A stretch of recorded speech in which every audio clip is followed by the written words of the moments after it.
tentar ser breve, mas o Senhor ainda tem algo reservado para todas nós nessa noite.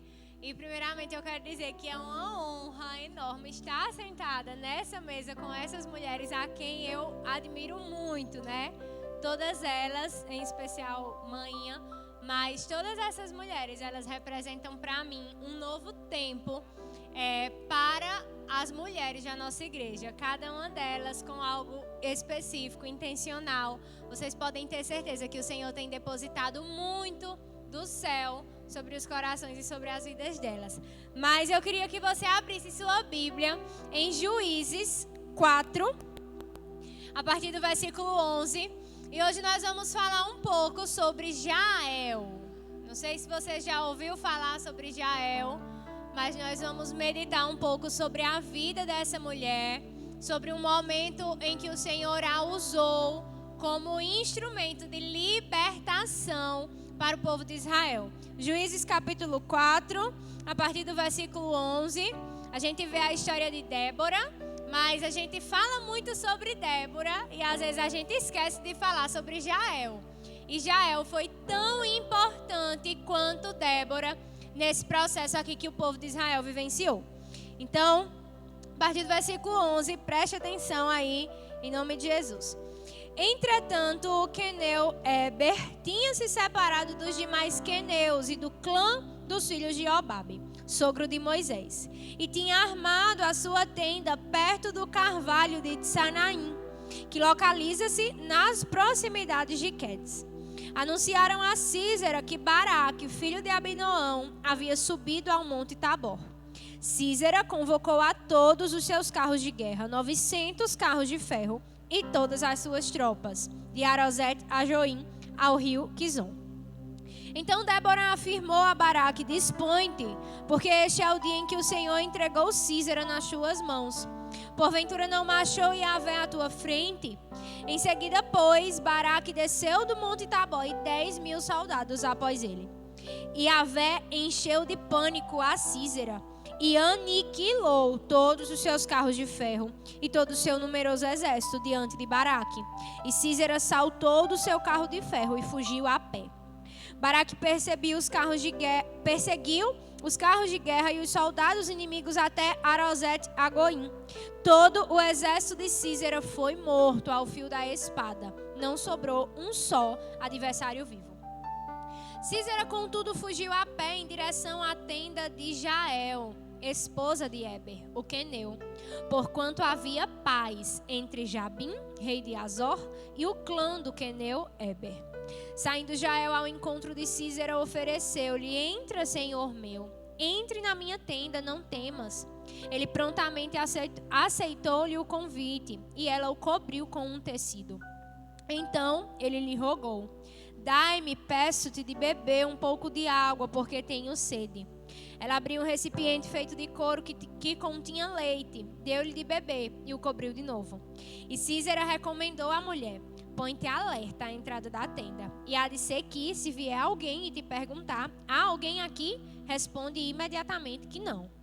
Então Jael, esposa de Éber, tomou uma estaca da tenda e lançou mão de um martelo, e foi-se mansamente a ele, e lhe cravou a estaca na têmpora, atravessando-lhe a cabeça, até fincar na terra. Ele dormia profundamente, vencido pelo cansaço, e assim morreu. E eis que surge Baraque perseguindo a Sísera. Jael saiu ao seu encontro e anunciou-lhe: vem, te mostrarei o homem que procuras. Ele entrou com ela e contemplou Sísera caído, morto, com a estaca atravessada nas têmporas. Assim, Deus derrotou humilhantemente naquele dia a Jabim, rei de Canaã, perante todo o exército de Israel. A mão dos filhos de Israel pesava cada vez mais duramente sobre Jabim, rei de Canaã, atacando-os sem parar, cada vez com mais força, até que finalmente exterminaram todo o povo de Jabim, rei de Canaã. Amém? Primeiro eu quero introduzir aqui para vocês um breve contexto histórico. O povo de Israel estava sendo perseguido, oprimido, a palavra mais correta aqui, pelo povo cananeu, pelo povo de Canaã. E o povo de Canaã, o povo cananeu, tinha como representante ali, sumo, né, do seu exército, a Sísera. Então, Sísera era a personificação do inimigo do povo de Deus. Se a gente vai lá para Êxodo 23, 33, você não precisa abrir sua Bíblia, eu vou só ler para vocês. Vocês vão ver ordens do Senhor falando ao povo lá atrás, lá em Moisés, que os cananeus não deveriam morar na terra do povo de Israel, para que não te façam pecar contra mim. Caso servisses aos seus deuses, tornar-se-ia para ti um laço. Mais tarde, Moisés falou ao povo de Israel que era por causa da iniquidade dessas nações, incluindo os cananeus, incluindo Canaã, que Deus iria desalojá-los, ou seja, que Deus iria tirar a terra deles e dar ao povo de Israel. E a gente sabe que quando Israel sai do Egito, eles vão em busca de Canaã. Canaã havia sido promessa do Senhor para Abraão há muitos anos atrás.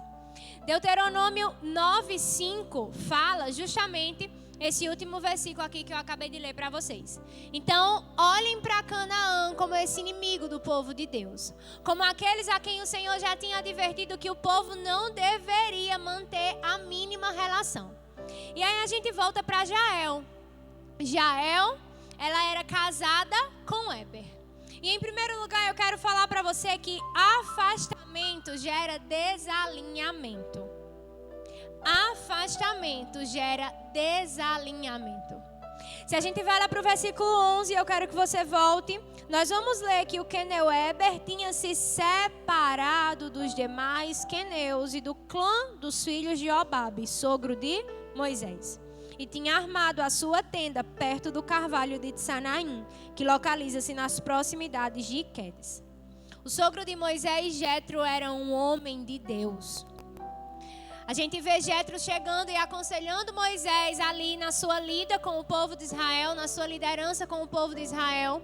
E Éber era da família, Éber era da descendência, Éber era do clã dos filhos de Obabe, sogro de Moisés. Mas o afastamento gerou nesse homem um desalinhamento de visão, um desalinhamento de propósito, um desalinhamento de objetivos. E o texto segue, e olha o que a palavra nos diz aqui no versículo 18. Na verdade, 16. Baraque perseguiu os carros de guerra e os soldados inimigos até Erosete e Agoim. Todo o exército de Sísera foi morto ao fio da espada, não sobrou um só adversário vivo. Agora, vamos passar aqui para o 17. Eu quero fixar com vocês no 17. Sísera, contudo, fugiu a pé em direção à tenda de Jael, esposa de Éber, o queneu, porquanto havia paz entre Jabim, rei de Azor, e o clã do queneu Éber. Ou seja, Éber não somente se afastou do seu povo, como se aliou aos inimigos do Senhor. E esse é o contexto que essa mulher vem. Um marido que afastou-se da sua tribo, que afastou-se do seu povo e por causa de, muito provavelmente, individualismo, egoísmo, interesses próprios, decidiu viver à sua maneira. E nessa vida à sua maneira incluiu a amizade com os cananeus. Fato que Deus abominava desde o princípio ali da trajetória do povo de Israel. E sabe, queridos, se tem um tempo que nós não podemos nos afastar da nossa tribo, é esse tempo que nós estamos vivendo hoje. E quando eu falar da tribo, eu quero que você pense na sua igreja, na nossa casa de fé, nossa comunidade de fé. É um tempo muito difícil para nós caminharmos sozinhos e afastados da tribo ao qual nós pertencemos. É um tempo em que a nossa fé está sendo atacada, em que os nossos princípios estão sendo atacados e massacrados. E afastar-se do povo de Deus, afastar-se da tribo, gerará em nós desalinhamento. E muito pior que isso, gerará em nós proximidade com o povo inimigo. O ser humano, ele nasce com a necessidade de pertencer. Nós nascemos com a necessidade de pertencer. Por isso que a maioria de nós deseja construir família. Por isso que a maioria de nós deseja ter um ciclo de amizade bem definido. E igreja é família. Igreja é esse senso de pertencimento. E quando nós nos afastamos, nós iremos canalizar a necessidade de pertencer para outro lugar, que muito provavelmente não será o lugar que Deus deseja que pertençamos. E assim foi com o marido de Jael. Ele estava em cima do muro. E Pai sempre fala que quem está em cima do muro muito provavelmente vai cair para o lado errado. E foi isso que aconteceu com ele.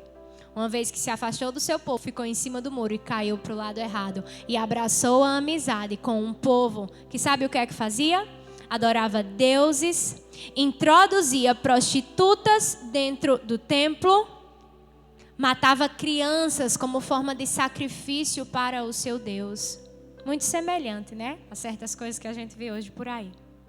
Historiadores afirmam que em jarros do povo cananeu encontravam-se restos de crianças, porque eles matavam as crianças para sacrificar ao deus Baal, salvo engano, ao deus Moloque.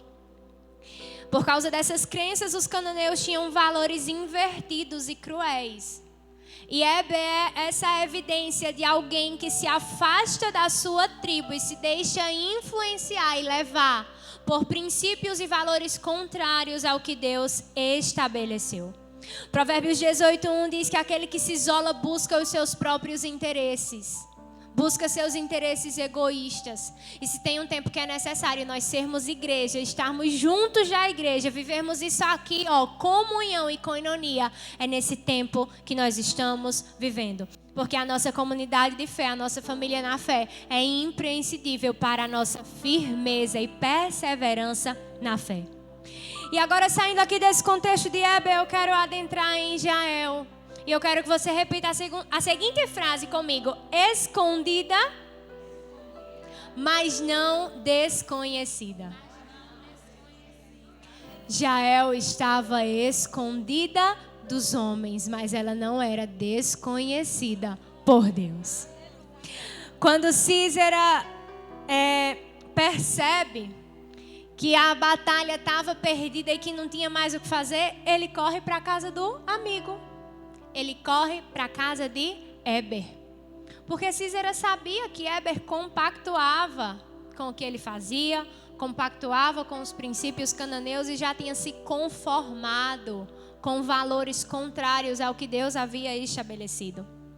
Mas o que Císera não sabia era que dentro daquela tenda estava uma mulher que, por mais que, em decorrência de uma decisão insensata do seu marido, vivia longe da sua tribo, mas o seu coração não estava longe dos princípios estabelecidos pelo seu Deus.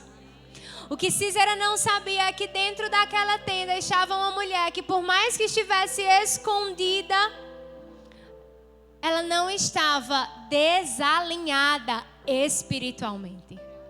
Ela não estava alienada, ela não negligenciava o campo espiritual. E mais do que isso, aquela mulher sabia que estavam vivenciando uma guerra. O que Císera não sabia era que dentro daquela tenda estava Jael. Uma mulher com princípios, uma mulher corajosa e uma mulher que se posicionou ao lado do povo de Deus. E nós estamos vivendo uma guerra. E ao lado de quem nós, mulheres, iremos nos posicionar? Jael tinha todo o contexto para culpar o seu esposo e seguir o fluxo, se conformar como ele, fazer amizade com os cananeus, abrigar Císera mesmo, esconder Císera, fazer o que Císera pediu que ela fizesse. Se alguém vier, você diga que eu não estou aqui.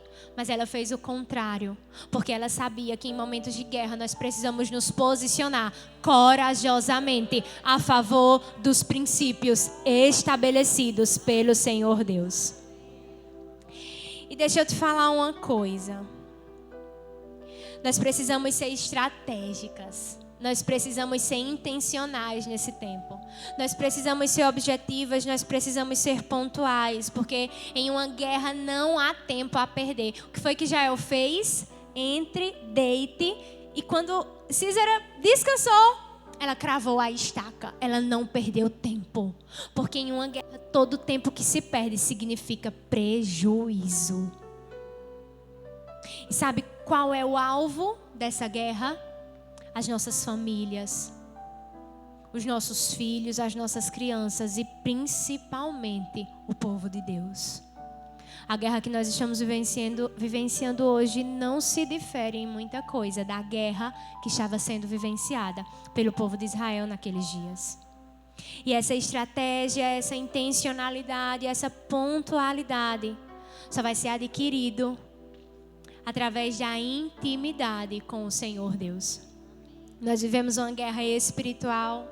Nós vivemos uma guerra contra a família, nós vivemos uma guerra ideológica, nós vivemos uma guerra contra as nossas crianças, nós vivemos uma guerra acima de tudo contra a Bíblia, contra as Sagradas Escrituras, contra a nossa fé. E de que forma nós vamos nos posicionar? E de que lado dessa guerra nós vamos ficar? Jael se posicionou na hora certa. Jael não se deixou levar por uma decisão insensata do seu esposo.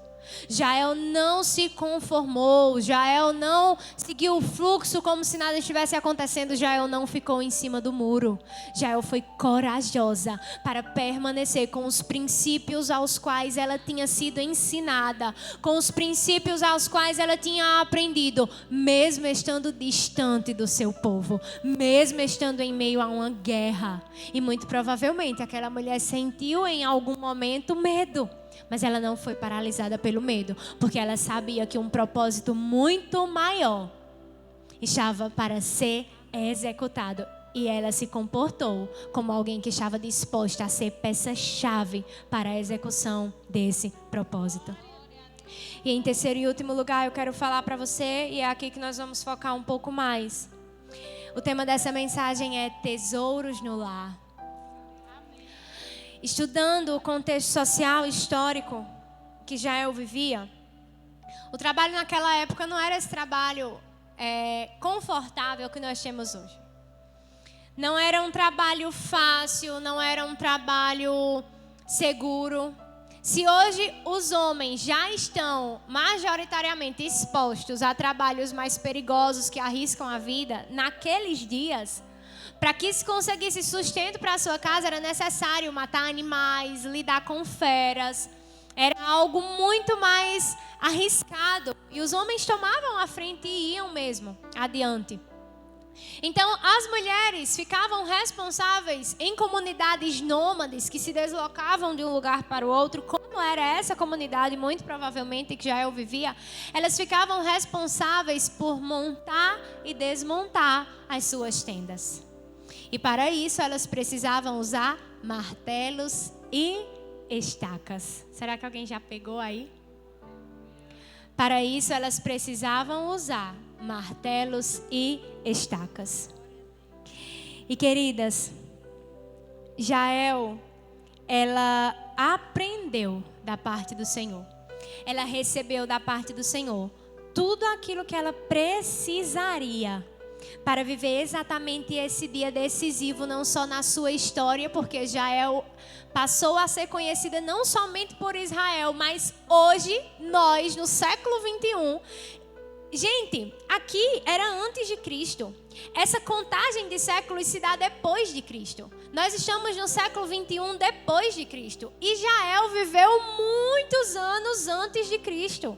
Então nós estamos falando aí de centenas de anos, mas essa mulher ainda é conhecida. E sabe onde foi que ela recebeu tudo que ela precisava para aquele dia? Dentro da sua casa. E eu quero falar aqui para você sobre algo que tem sido muito difundido nesse tempo, que é o feminismo. E eu vou ler para você aqui rapidinho. Obrigada. Eu vou ler para você rapidinho palavras de uma das... O que foi? Palavras de um dos grandes nomes da segunda onda do feminismo. E eu não vou me deter muito aqui, eu só quero que você veja a estratégia satânica por trás de um movimento que diz ser a favor das mulheres. E de cara não é. O feminismo é a favor das mulheres que abraçam a agenda do feminismo. O feminismo é um movimento político, ideológico, que obedece todo o arcabouço, toda a agenda do comunismo. E é, acima de tudo, um movimento anticristão e antibíblico. E as mulheres que se dizem feministas e não concordam com esse tipo de coisa, no fundo, não conhecem Deus ao qual elas estão servindo. E eu vou ler aqui para você algumas palavras de Simone de Beauvoir. Essas palavras estão contidas no livro dela, tá? Então isso aqui não é balela. Se você comprar o livro, se você ler o livro, eu não aconselho muito a fazer isso não, porque é só besteira. Mas, vamos lá. Olha o que ela falava sobre as donas de casa. Nenhuma mulher deveria ser autorizada a ficar em casa para cuidar dos filhos, até destruírem a família e a maternidade. Então aqui ela já está jogando alguns objetivos do feminismo, tá ok? Até destruírem a família e a maternidade, as mulheres continuarão a ser oprimidas. A dona de casa é um parasita, sugando a força de outro ser humano. O trabalho da dona de casa não cria nada de durável, não é útil à sociedade, não produz nada. A mulher do lar é subordinada, secundária e parasítica. Essa situação precisa ser alterada, proibindo o casamento como carreira para a mulher. É isso que o feminismo fala sobre as donas de casa. Tá ok? Então, por que eu estou trazendo isso para cá? Porque a gente está sendo muito atingida nos últimos dias por essa onda, né? E às vezes a gente pensa que é um movimento lindo, que prega sobre os direitos das mulheres, mas se você for estudar a história, todos os direitos que elas levantam como bandeiras, foi conquista do feminismo, não foi. A mulher trabalha por causa do feminismo? Mentira, a mulher trabalha por causa do capitalismo. Porque em países comunistas, meu querido, a mulher não tem direito a nada. Se você trabalha fora da sua casa, você trabalha por causa do capitalismo e não por causa do feminismo. A mulher vota por causa do feminismo. Mentira também. O direito de voto no Brasil foi uma concessão dada por um político homem. As mulheres, as feministas, sufragistas naquela época, elas eram tidas como um movimento semelhante aos dias de hoje, aquele Black Bloc, que deteriora o patrimônio público, faz aquelas manifestações e aquelas arruaças na rua. Então, é tudo mentira. Mas por que esse contraponto? Porque enquanto o feminismo nos traz essa ideia, ridicularizando o trabalho da dona de casa, a Bíblia nos revela acerca de uma mulher que encontrou tesouros dentro do lar. Jael aprendeu a usar a estaca e o martelo, não foi trabalhando fora não, foi dentro de casa. Jael foi preparada por Deus para se posicionar em meio à guerra dentro da sua casa. Jael foi preparada por Deus para matar Sísera de forma muito intencional, com a estaca e o martelo, enquanto montava a sua tenda. E sabe o que é que eu quero falar para você nessa noite? Que os nossos maiores tesouros serão encontrados dentro das nossas casas. Isso não é sobre você não poder trabalhar, minha querida. Nós temos diversas mulheres bíblicas que trabalhavam fora de suas casas. Ruth, a mulher de Provérbios 31. Priscila trabalhava junto com o seu marido nas tendas. A própria Débora, juíza. Não é sobre não poder trabalhar, mas é sobre trabalhar fora, mas entender que a sua casa concentra o seu maior tesouro. E sabe, nós precisamos acordar. Porque enquanto nós estamos permitindo que as nossas vidas e os nossos olhos se vislumbrem com carreiras, tudo passa. Mas um dia o tempo perdido com os seus filhos não vai passar. Eu vejo mães que se arrependem profundamente porque hoje os filhos são completamente antibíblicos. E isso não é generalizado. A gente sabe que existem diversas mulheres que incutiram o evangelho nos seus filhos, mas por investidas do inferno. Os filhos se voltaram contra o que foi ensinado e nós não estamos livres disso. Quando o pecado entra no mundo, entra todas essas mazelas. Mas sabe, queridos, eu dou testemunho vivo, eu estou dentro de uma universidade federal.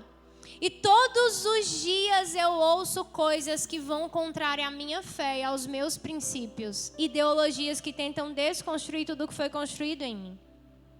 E sabe por que eu permaneço? Porque dentro da minha casa eu aprendi o evangelho genuíno. Enquanto eu estava aqui orando por vocês na hora do louvor, eu falei algo que marcou a mim. E na hora do movimento, às vezes está o louvor, a bateria, a gente não ouve. Mas o Espírito Santo falou comigo. Hoje o índice de jovens que vão para a faculdade e se desviam é cerca de 70% a 80%. E o Espírito Santo ministrava ao meu coração que quer levantar vocês, mães, nós, futuras mães, como mulheres que vão ser a causa, junto aos seus maridos, aos seus cônjuges, aos seus parceiros, para os seus filhos não se desviarem quando chegarem dentro das universidades. Porque quando eles forem confrontados, eles vão olhar para dentro de si como eu olho para dentro de mim. E eles vão encontrar bases muito sólidas. E eles vão encontrar exemplos dentro das suas casas que contrariam todas essas falácias aqui. E eles não vão se desviar porque lá atrás uma mãe, muito bem posicionada dentro do seu lar, ensinou a verdade da palavra de Deus. Se Jael tivesse negligenciado os atributos domésticos, ela não teria sido preparada para matar Sísera. A Bíblia nos diz muito especificamente que ela pegou uma estaca da tenda. Uma ferramenta da tenda. E talvez hoje você seja do lar. Talvez hoje você seja integral, dona de casa, e você não se sinta valorizada. O Senhor falava comigo sobre mulheres que não são vistas, que não são valorizadas. E que acham que não estão produzindo nada de frutífero. O seu maior tesouro está dentro do seu lar. E o tempo mais frutífero da sua vida é esse tempo que você está dentro do seu lar. Tendo tempo para investir no seu casamento, na sua família, nos seus filhos. Não negligencie o que o Senhor entregou nas suas mãos. Não negligencie as atividades domésticas, porque é no meio da rotina doméstica que o Espírito Santo nos encontra. Eu não sou mãe, eu não sou esposa ainda, mas quantas e quantas vezes cuidando do meu lar, a presença do Senhor me encontrou de forma tão sobrenatural. E eu larguei vassoura para um lado, rodo para o outro, pano para o outro, me prostrei e fui adorar o Senhor. E eu tenho certeza que se você é sensível à voz do Espírito, você já viveu experiências parecidas. Não é sobre estar escondida dentro de casa, alienada ao que está acontecendo fora. É sobre aproveitar o tempo que se está no lar para se conectar mais profundamente com o Senhor. É sobre ser intencional. É sobre estar alinhada espiritualmente e entender que enquanto você está dentro de casa, você mune a sua família para enfrentar o que está lá fora. Uma mulher bem posicionada dentro da sua casa evita que o seu esposo, que os seus filhos, que a sua família receba esses ataques do inferno aí de fora e caiam por causa disso. Uma mulher bem posicionada é base sólida para que a sua família permaneça de pé. Não se sinta desvalorizada, minha querida, porque os maiores tesouros estão dentro do seu lar. O Senhor fez com que Jael encontrasse dentro do seu lar as estratégias para vencer a guerra. Jael não encontrou lá fora.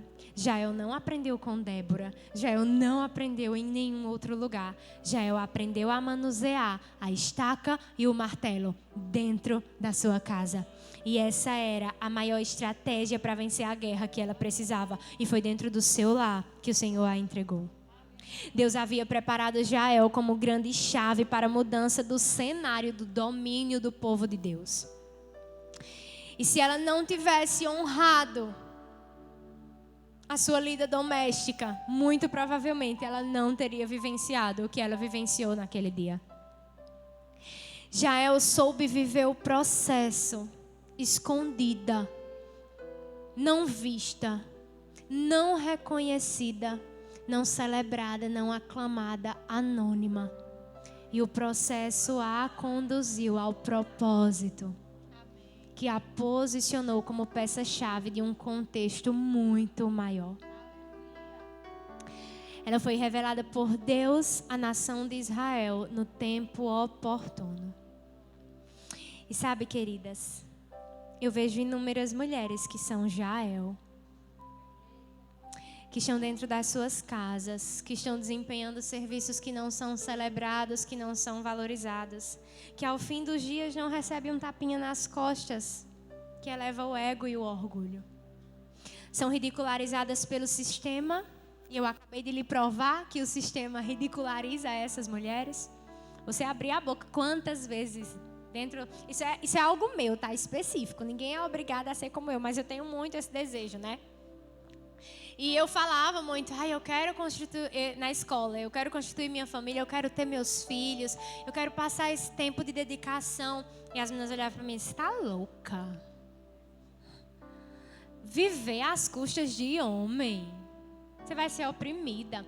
Amadas, quando nós vivemos debaixo da missão de um homem de Deus, nós somos conduzidas à vontade de Deus, que é boa, perfeita e agradável. E se o seu esposo ainda não conhece a Cristo, comece a representar Jesus dentro da sua casa e a declarar que Ele é quem o Senhor o chamou para ser e não o contrário disso. Contudo, essas mulheres podem não ser valorizadas pelo mundo, mas elas são conhecidas por Deus, e isso é tudo que nós precisamos. O Senhor encontrou em Jael um coração disposto, posicionado, treinado pelo processo para viver o propósito do alto. Mulheres que estão escondidas, mas não estão desatentas à guerra que nós estamos vivendo. Mulheres que são sensíveis ao mundo espiritual. Mulheres que têm vida com Deus no secreto. Mulheres que são sensíveis ao sobrenatural. Mulheres que não se conformam. Mulheres que não se conformam em ver os seus filhos sendo doutrinados pela ideologia de gênero. Mulheres que não se conformam em ver as suas filhas sendo doutrinadas pelo feminismo. Mulheres que não se conformam em ver os seus maridos vivendo aquilo que não nasceram para viver. Mulheres que não se conformam com desajustes. Mulheres que se posicionam e são peças-chave dessa guerra para vencer essa guerra. Mulheres que não se conformam com os padrões do mundo, mas verdadeiramente estabelecem os padrões de Deus. Mulheres que suportaram e estão suportando as dores desse processo. E um dia, tá baixo ou é a impressão minha? Amém. Aumenta aí, irmão. Que hoje eu tô na paz, vocês tranquilo e suave. Tô, né, Vi? Tô sentada, tô me segurando. Mulheres que não se conformam com os princípios do mundo, mas são usadas por Deus para estabelecer os princípios bíblicos. E sabe, assim como Jael mudou o rumo de Israel naquele tempo, você dentro da sua casa, discipulando, o mundo doutrina as nossas crianças, nós discipulamos as nossas crianças. Nós discipulamos os nossos filhos. Nós discipulamos com princípios imutáveis. Com a Bíblia que não precisa ser atualizada, porque é a nossa verdade absoluta. E como Jael foi peça-chave para mudar o rumo da nação de Israel, você, discipulando os seus filhos, os seus netos, os seus sobrinhos, pode ser peça-chave para mudar o rumo dessa geração e das gerações futuras. Você pode ser a peça-chave que vai ensinar a sua filha a não se deixar levar pelas falácias do feminismo. Você pode ser a peça-chave que vai ensinar o seu filho a ser um homem bíblico, que honra a sua esposa, que se doa pela sua esposa como Cristo honrou e amou a igreja. Você pode ser a peça-chave. Você já parou para pensar nisso? Mãe, avó, tia. Você pode ser a peça-chave que vai mudar o rumo da próxima geração, das gerações que estão por vir. E eu profetizo isso sobre as nossas vidas. Receba isso em nome de Jesus. Mães, avós, tias, futuras mães como eu, Uma vez posicionadas, nós seremos usadas por Deus para mudar o rumo das próximas gerações. Uma vez posicionadas, nós seremos como arco que puxa a flecha e aponta e a lança rumo ao propósito que Deus estabeleceu. E eu quero declarar que assim como Jael, você é forte. Você é corajosa. Você é sensível ao mundo espiritual. Você vai viver, suportará talvez ainda por um tempo esse processo, mas esse processo vai te conduzir a um propósito muito maior que já foi estabelecido por Deus. Você é dona de casa, cuida do seu lar com alegria e deixa amor em cada cantinho. E você também é uma guerreira valente do Senhor.